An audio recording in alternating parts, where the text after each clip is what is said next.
बच्चों नमस्कार, मैं विश्वनाथ भारती। आज जो है वर्ग 10 का जो है चैप्टर 2 है, सब्जेक्ट इकोनॉमिक्स है। और इसमें जो है हम भारतीय अर्थव्यवस्था के क्षेत्रक के रूप में बताने जा रहे हैं कि भारतीय अर्थव्यवस्था क्या है।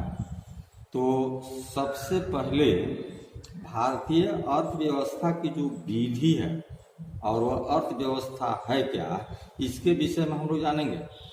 तो हम लोग इस बात से पूर्ण रूप से वाकिफ हैं कि जब हम देश में प्राकृतिक संसाधन को जब सही रूप से सदुपयोग करेंगे और उससे हमारे देश की आय जब बढ़ेगी तो उसी आय के द्वारा हमारे भारतीय अर्थव्यवस्था का सुधार होगा और वही भारतीय अर्थव्यवस्था होता है।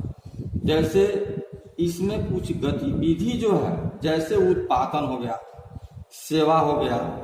उत्पादन की इस प्रक्रिया में हम जो है प्राकृतिक संसाधन जैसे भूमि, जल, वायु, खनिज का प्रयोग करके उत्पादन किया जाता है और हम लोग करते भी हैं। इसके बाद जो देखेंगे क्या कि इन प्रक्रिया के द्वारा उत्पादित वस्तु जैसे अनाज या मशीन का प्रयोग करके अन्य वस्तुओं का उत्पादन किया जाता है। जैसे कपड़ा हो गया, चीनी हो गया, कागज हो गया। तो ये गतिविधियां हमारे चारों ओर हर समय संपादित होती है। और इसमें जो है हम गतिविधियों को कैसे समझ सकते हैं, इसके समझने का तरीका यह है कि कुछ महत्वपूर्ण मापदंडों के आधार पर विभिन्न समूहों में जो है वर्गीकृत किया जाए। इसको क्लासिफिकेशन करेंगे, बांटेंगे और इस समूह के क्षेत्रक, इसी को हम लोग क्या कहते हैं कि क्षेत्रक कहते हैं। जो समूह को हम लोग बांटते हैं और किसी महत्वपूर्ण मापदंड के आधार पर उन्हें जो है अनेक तरीका से वर्गीकृत भी किया जा सकता है, जिसके विषय में जो है अब जो है जैसे प्राकृतिक संसाधन के प्रत्यक्ष उपयोग पर आधारित अनेक गतिविधि भी है। जैसे कपास की खेती है, यह एक मौसमी फसल है और कपास के पौधे की वृद्धि के लिए हम जो है पूर्णतः प्राकृतिक कारकों जैसे वर्षा हो गया, सूर्य का प्रकाश हो गया, ये जलवायु हो गया, यह सब कपास की खेती के लिए बड़ा ही महत्वपूर्ण चीज है और यह प्राकृतिक उत्पाद है। इसी प्रकार हम लोग देखेंगे जैसे डेयरी उत्पादन हो गया, यह भी प्राकृतिक उत्पादन है। और जैसे खनिज हो गया, प्राकृतिक उत्पाद है। प्राकृतिक संसाधन का उत्पादन करने वाली गतिविधि जो है यह सभी सेवाएं कहलाती है। प्राथमिक क्यों और उन सभी उत्पादों का आधार क्या है, उन्हें क्रमशः हम लोग उसे बनाते हैं, निर्मित करते हैं। और इस अधिकांश प्राकृतिक कृषि हो गया, डेयरी, मत्स्य, वन हो गया, यह सभी जो हमारा प्राकृतिक संसाधन या प्राकृतिक उत्पाद के रूप में आते हैं। और उसके बाद से हम लोग देखेंगे क्या द्वितीय क्षेत्र क्या है। तो प्राकृतिक संसाधनों में परिवर्तन कर उत्पादन करने वाली गतिविधि क्या होता है, द्वितीय क्षेत्र होता है। जैसे हम लोग जब खेती करते हैं तो कपास के प्रोडक्शन करने के बाद में कपास का उत्पादन होता है, उसके बाद सूत कटता है, सूत काटने के बाद में कपड़े का बुनाई होता है, यह सब द्वितीय उत्पादन होता है। यह प्राकृतिक क्षेत्र के बाद अगला कदम है। यहाँ वस्तुएं सीधे प्रकृति से उत्पादित नहीं होती है बल्कि निर्मित की जाती है, यानी बनाया जाता है। और यह निर्माण जो है, यह प्रक्रिया अनिवार्य है। यह प्रक्रिया किसी कारखाना या किसी कार्यशाला या घर में हो सकती है, अन्य जगह नहीं। कपास के पौधे से प्राप्त रेशे का उपयोग कर हम सूत काटते हैं, कपड़ा बुनते हैं। गन्ने को कच्चे माल के रूप में उपयोग कर हम चीनी और गुड़ तैयार करते हैं। मिट्टी से ईंट बनाते हैं, ईंटों से घर और भवन का निर्माण करते हैं। यह क्षेत्र क्या है, यह विभिन्न प्रकार के उद्योगों से जुड़ा हुआ है, इसलिए इसे औद्योगिक क्षेत्र भी इसे कहा जाता है। यानी औद्योगिक क्षेत्र उद्योग धंधा है, उसमें बहुत सारे काम होते हैं, प्रोडक्शन होता है, उत्पादन होगा, उसी को औद्योगिक कहेंगे। आज क्षेत्रक जो होता है वह क्षेत्रक होता है प्राकृतिक संसाधनों में परिवर्तन कर उत्पादन करने वाली गतिविधि होता है, उसी को हम लोग क्षेत्रक कहते हैं। तो प्राथमिक और द्वितीय क्षेत्रक का अतिरिक्त जो है आर्थिक गतिविधियों की तीसरी कोटि भी है, जो तृतीय क्षेत्रक के रूप में आता है। यह दो क्षेत्रक से भिन्न है। प्राथमिक और द्वितीय दोनों क्षेत्र का विकास के लिए सहायता करने वाली गतिविधि जो होता है वह तृतीय सेवाएं कहलाती है। जैसे प्राथमिक और द्वितीय क्षेत्र द्वारा उत्पादित वस्तु को थोक एवं खुदरा विक्रेताओं को बेचने के लिए ट्रक और ट्रेनों द्वारा परिचालन की जरूरत पड़ती है। कभी कभी वस्तु को गोदामों में भंडारित करने की आवश्यकता होती है। हमें उत्पादन और व्यापार में सहूलियत के लिए टेलीफोन पर दूसरों से वार्तालाप करने की आवश्यकता होती है। बैंकों से कर्ज लेने की आवश्यकता होती है। परिवहन, भंडारण, संचालन, बैंक सेवा, ये सभी सब क्या होते हैं, इस सेवा क्षेत्र के अंतर्गत आते हैं। और इसी के अंतर्गत हम लोग जो है सेवा क्षेत्र के रूप में जानते हैं। सेवा क्षेत्र में कुछ ऐसी भी अप्रयास सेवाएं भी है जो प्रत्यक्ष कोई उत्पादन नहीं करती है। जैसे हमें शिक्षकों, डॉक्टरों, धोबी, नाई, मोची या वकील जैसे व्यक्तिगत सेवाएं उपलब्ध कराने वाले प्रशासनिक, लेखाकार और कार्य करने वाले लोगों की आवश्यकता होती है। वर्तमान समय में जो है सूचना का और प्रौद्योगिकरण पर आधारित कुछ नवीन सेवा है, जैसे इंटरनेट हो गया, एटीएम हो गया, बूथ हो गया, कॉल सेंटर हो गया, यह सभी जो है बड़े महत्वपूर्ण हो गए हैं और यह क्षेत्र सेवा क्षेत्र के अंतर्गत आते हैं। बच्चों, हम लोगों ने जो 3 क्षेत्र को पढ़ा, वह तीनों क्षेत्र का जो है आज इसमें जो है हम कंपेयर करेंगे, तुलना करेंगे कि तीनों क्षेत्र क्या है, कैसे हुआ।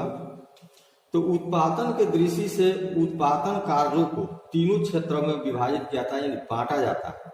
प्राथमिक, द्वितीय और तृतीय, इन तीनों के विभिन्न उत्पादन कार्यों में काफी अधिक मात्रा में वस्तु और सेवा का उत्पादन होता है और तीनों क्षेत्रों में काफी संख्या में लोग उत्पादन तथा सेवाएं प्रदान भी करते हैं। इसलिए अगले चरण में जो है हमको देखना है कि प्रत्येक क्षेत्र में कितनी वस्तुएं और सेवाएं उत्पादित होती है और कितने लोग हैं उस क्षेत्र में काम करते हैं, उस क्षेत्र में काम करते हैं, उस अर्थव्यवस्था में काम करते हैं। किसी अर्थव्यवस्था में कुल उत्पादन और रोजगार की दृष्टि से एक या अधिक क्षेत्र प्रदान होते हैं, जबकि अन्य क्षेत्र जो है अपेक्षाकृत जो है बहुत छोटे होते हैं। प्रत्येक क्षेत्र की विधि, वस्तु और सेवाओं को हम जो है गणना कैसे करते हैं, कुल उत्पादन को कैसे जानते हैं। अब इसमें हम लोग को सोचना है कि हजारों की संख्या में उत्पादित वस्तु और सेवाओं को गणना करना न केवल बहुत बड़ा काम है, बल्कि हमें हैरानी भी होती है कि हम कार, कंप्यूटर, कील, फर्नीचर, यह कैसे इसकी जोखफल को कैसे करें। यह बहुत बेकार की बात होती है कि हम लोग जो है इसमें उलझ जाते हैं। जैसे आप सोचते होंगे कि समस्या का समाधान के लिए अर्थशास्त्रियों का कितना सुझाव दिया गया होगा या ये लोग क्या सुझाव देते हैं। वस्तु और सेवाओं की वास्तविक संख्याओं का जोड़ करने के बाद उसके मूल्य का उपयोग किया जाना चाहिए। जैसे 10,000 किलोग्राम गेहूं 8 रुपये प्रति किलोग्राम की दर से बेचा जाता है, तो गेहूं का मूल्य 80,000 रुपया होगा। 10 रुपये प्रति नारियल की दर से अगर 5,000 नारियल का मूल्य बेचा जाता है तो उसका 50,000 रुपया होगा। इसी प्रकार तीनों क्षेत्र के वस्तु एवं सेवाओं के मूल्यों की गणना की जाती है, उसके बाद उसको जोखफल को प्राप्त किया जाता है। अब इसी से हम लोग अंदाजा लगा सकते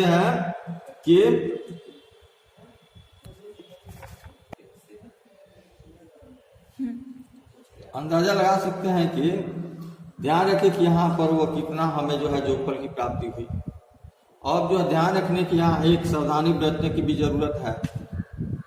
उत्पादित और बेची गई प्रत्येक वस्तु की गणना करने की जरूरत नहीं, केवल अंतिम वस्तु और सेवाओं की गणना ही करना उचित होता है। जैसे एक किसान किसी आटा मिल को 8 रुपये प्रति किलोग्राम दर से गेहूं बेचता है और मिल में गेहूं की पिसाई होती है और बिस्कुट कंपनी को आटा 10 रुपये प्रति किलोग्राम से बेचा जाता है, तो बिस्कुट कंपनी आटा के साथ चीनी एवं तेल जैसे चीजों का उपयोग करती है और बिस्कुट के 4 पैकेट बनाती है। वह बाजार में उपभोक्ताओं को 60 रुपया में 15 रुपये प्रति पैकेट बिस्कुट बेचती है, तो उस बिस्कुट की अंतिम उत्पाद क्या है, वह वस्तु जो उपभोक्ता तक पहुंचती है। तो इसका मतलब है क्या कि जो वस्तु का उत्पादन किया जाता है ना, उस वस्तु के उत्पादन में जो है जो सभी खर्च आते हैं, जैसे सर्वे खर्च हो गया, मशीन का खर्च हो गया, लेबर कॉस्ट होगा, बहुत सारे कॉस्ट आते हैं। सभी को जोड़ने के बाद जो हमें योगफल की प्राप्ति होती है वही जो है किसी वस्तु का दर का निर्धारण कहलाती है, और जो हमारे उपभोक्ताओं तक ये वस्तु पहुंचती है उसी पर उपभोक्ता जो है उस वस्तु को खरीद कर अपने उपयोग में लाते हैं। केवल अंतिम वस्तु और सेवाओं की गणना क्यों की जाती है, इसके लिए भी कुछ ऐसे नियम बनाए गए हैं। उदाहरण के अंतिम वस्तु के विपरीत जैसे गेहूं और आटा जैसी वस्तु मध्यवर्ती वस्तु है, और मध्यवर्ती वस्तु जो है अंतिम वस्तु और सेवाओं के निर्माण में इस्तेमाल की जाती है। अंतिम वस्तुओं के मूल्य में मध्यवर्ती वस्तुओं का मूल्य पहले से शामिल होता है, और बिस्कुट जो है अंतिम वस्तु है जो 60 रुपया में पहले से ही आटा का मूल्य 10 रुपया है। इसी प्रकार अन्य सभी मध्यवर्ती वस्तुओं का मूल्य भी शामिल होता है। गेहूं और आटा के मूल्य की अलग गणना नहीं की गई है, बल्कि हम एक ही वस्तु के मूल्य की गणना कई बार करते हैं, पहले गेहूं के रूप में, फिर आटा के रूप में, और अंतिम में जो है बिस्कुट के रूप में मूल्य की कई बार गणना करते हैं।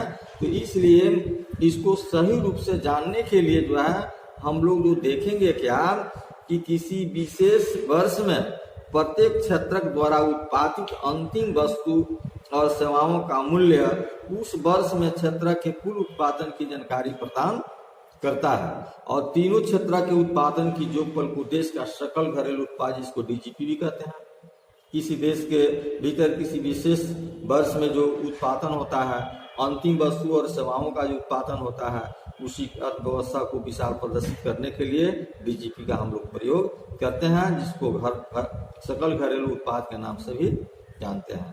भारत में जीडीपी ज्ञात करना जैसे कठिन कार्य है, केंद्र सरकार के मंत्रालय द्वारा किया जाता है। मंत्रालय राज्य एवं केंद्र शासित क्षेत्रों को विभिन्न विभागों में सहायता से वस्तु और सेवाओं को कुल एवं उसके मूल्य से संबंधित सूचनाएं एकत्रित करता है, और तब जाकर के डीजीपी का अनुमान करता है। इसलिए वो थोड़ा इसमें कठिनाई अनुभव होता है, और इसमें लोगों को थोड़ा डाटा निकालने में या ऐसा करने में जो है अधिक समय भी लगता है। अब इसके बाद क्षेत्रक में ऐतिहासिक परिवर्तन के विषय में हम लोग को जानना है कि क्षेत्रक में ऐतिहासिक परिवर्तन क्या है। तो अधिकतर विकसित देश होते हैं उसमें यह देखा गया है कि विकास की प्रारंभिक अवस्था में जो है प्राथमिक क्षेत्र की आर्थिक सक्रियता का सबसे महत्वपूर्ण स्थान रहा है। जैसे कृषि प्रणाली बदलती गई, कृषि क्षेत्र समृद्ध होता गया, वैसे वैसे पहले की तुलना में अपेक्षाकृत जो है अधिक उत्पादन होने लगा। अब अनेक लोग जो है दूसरे कार्य करने लगे, शिल्पी और व्यापारियों की संख्या में वृद्धि होने लगी, क्रय विक्रय की गतिविधियां कई गुना बढ़ गया। इसके अतिरिक्त बहुत से लोग परिवहन, प्रशासन और सैनिक कार्य इत्यादि से जुड़ गए। उस अधिकांश उत्पादित वस्तुएं प्राकृतिक उत्पाद थी जो प्राथमिक क्षेत्र में आती थी, और अधिकतर लोग क्षेत्र में रोजगार करते हैं। इसलिए हमारे जो क्षेत्र में जो है ऐतिहासिक परिवर्तन के रूप में परिवर्तन जो हुआ है वो सही है। पहले लोग एग्रीकल्चर में ही, खेती में ही समग्र रहता था, लेकिन आज वैसी बात नहीं है। आज जो है इसको छोड़ करके कोई दूसरा काम ये अपना लिया है, इसलिए क्षेत्र में परिवर्तन हुआ है। बच्चों आज जो है इतना ही, और इसमें जो है यह चैप्टर जो है समाप्त हुआ, और इसके अंत में जो है कुछ प्रश्न दिए गए हैं, उस प्रश्न को बनाना है। जैसे ही स्कूल खुलेगा वह सभी प्रश्नोत्तर की चेक की जाएगी। धन्यवाद।